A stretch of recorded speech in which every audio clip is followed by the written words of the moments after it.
আসসালামু আলাইকুম। সকলকে শুভেচ্ছা জানাচ্ছি। মুসলিম সহ অন্যান্য ধর্মাবলম্বী যারা আছেন, অন্যান্য ধর্মী যারা আছেন তাদেরকে স্বাগত জানাচ্ছি। আজকে আপনাদের সাথে কথা বলবো আশা এবং হতাশা, নিরাশা, আলোচনা সমালোচনা বিষয়গুলো, এগুলোর উপর একটু আলোচনা করব। আশার কথা হচ্ছে ইউরোপের গ্রিসে বাজিমাত বাংলাদেশি শ্রমিক, তারা যে যে কর্মস্থানে আছেন তারা সফলভাবে কাজ করছেন, এটা হচ্ছে আমাদের আশার কথা। কারণ যে দেশে শ্রমিকরা কাজ করছে তাদের ভালো কাজের মাধ্যমে আরো শ্রমিকদের এবং আমাদের দেশের মানুষের উদ্যম, পরিশ্রম, নীতি, আদর্শিক ব্যাপারগুলা সবকিছু বিবেচনায় একটু অন্যদের চেয়ে এগিয়ে রাখে। এবং যারা আমাদের দেশে প্রচুর বেকার, একটা রিপোর্ট দেখেছিলাম যে প্রায় 26,10,000 লোক বেকার এখনো। তো এই যে ইউরোপে গ্রিসে বাজিমাত বাংলাদেশের শ্রমিকদের, এটা আমাদের জন্য একটা সুখবর। আমাদের এই যে তারা এই পরিশ্রম করে নিজেদের যেমন উন্নতি করছে, আমাদের দেশকেও, আমাদের দেশের শ্রমিকদেরকে যারা কর্মসংস্থান চায় তাদেরকে ওই দেশে গভর্নমেন্ট, সরকার বাংলাদেশ থেকে শ্রমিক নেবে। আর ব্যস্ত থাকলে মানুষ সব দিক থেকেই ভালো থাকে, অর্থ, সময়। আর হতাশার খবর হচ্ছে বর্তমান যে সরকারটা চলছে, ওই সরকার আসার সাথে সাথে দাবি, এত দাবি, আমার মনে হচ্ছে এই সরকারকে কাজের চেয়ে দাবি সামলানোটাই কঠিন হচ্ছে।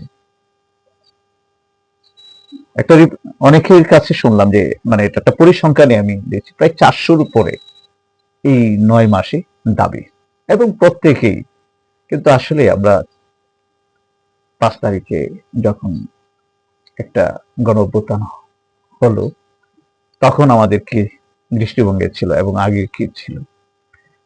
আমরা কি পজিটিভ হতে পারি না? আমরা কি ভালো কাজ করতে পারি না?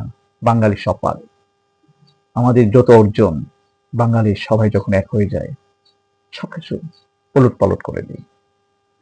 তার আমরা দুর্নীতি এবং নিজেকে আমরা বদলে দিই। আসুন আমরা ভেঙে চোরমার করে দেই অন্যায়, অবিচার। আমাদের বিবেক জাগ্রত হোক। কোন সময় আমরা কি করব সেটাকে ভেবেচিন্তে আমরা করি।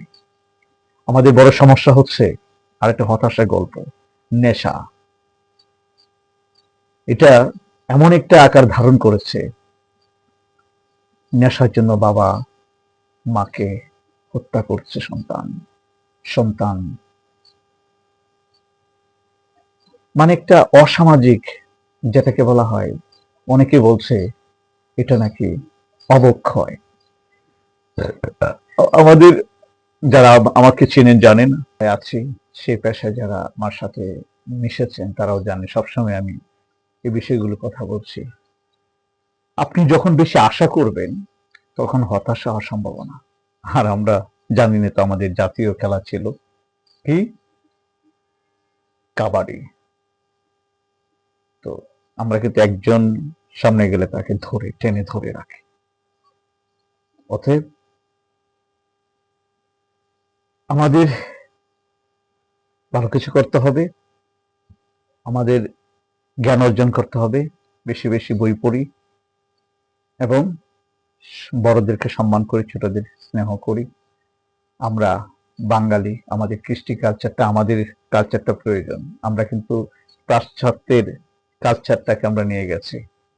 ফিরে আসি যার যার কালচারে, সে কিন্তু বড় হয়, এটা গর্বেরও হয়।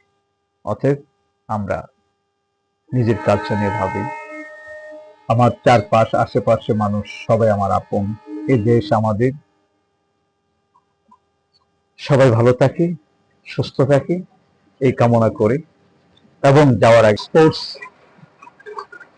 পেজ এবং আমার সাথে সর্বে থাকুন। সবাইকে শুভেচ্ছা।